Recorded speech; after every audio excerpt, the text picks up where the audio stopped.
I have kids, my youngest boy, he's 9. And so he's like right there, perfect age for this movie. But even all my kids are really excited to see it, 14 to 9.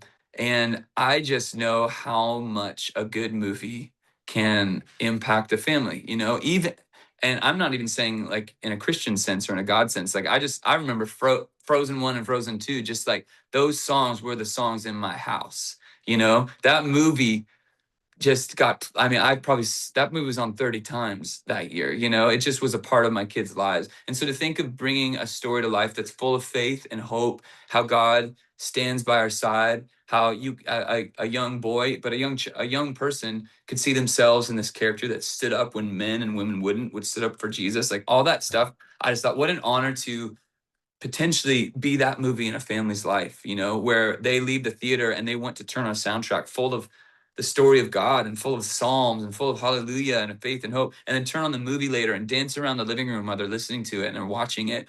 I would say all of that. Those are all my thoughts and dreams doing this voice. And it all got summed up the moment I saw the movie for the first time. It was a small screening in Dallas, and it finished, and right in front of me, I hadn't even noticed him the whole time, but was a little boy, maybe about 7, 8 years old. And he turned to who I guess was his mom and just said, "That's really all in the Bible?" Like with this wide-eyed, and it's just it had come alive to him. And his mom said, "Yes, like God stood with his people, and he stood with David and she started preaching to her kid, and like that moment right there, it made me get misty-eyed because I'm like, well, how many hundreds, thousands, millions of times will these kind of conversations take place after this movie happens? Even literally the next day, my buddy Brandon Lake was in the theater with me with his kids. And he sent me the next day when he was at his house. His two boys were reenacting David and Goliath with full robes and slings. You come at me with sword and spear, but I come at you with the power of the Lord.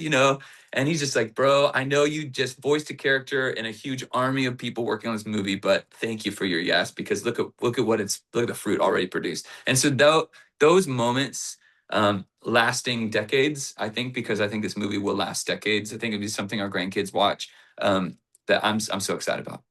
Do musicals have a power that other types of movies do not? I mean, I'm not going to say they're any better, but it does seem to me that musicals uh, um, help the audience maybe understand the emotions of the story better than Oh other yeah. genres. Do you agree with that? I mean, you've been a fan of musicals your entire life.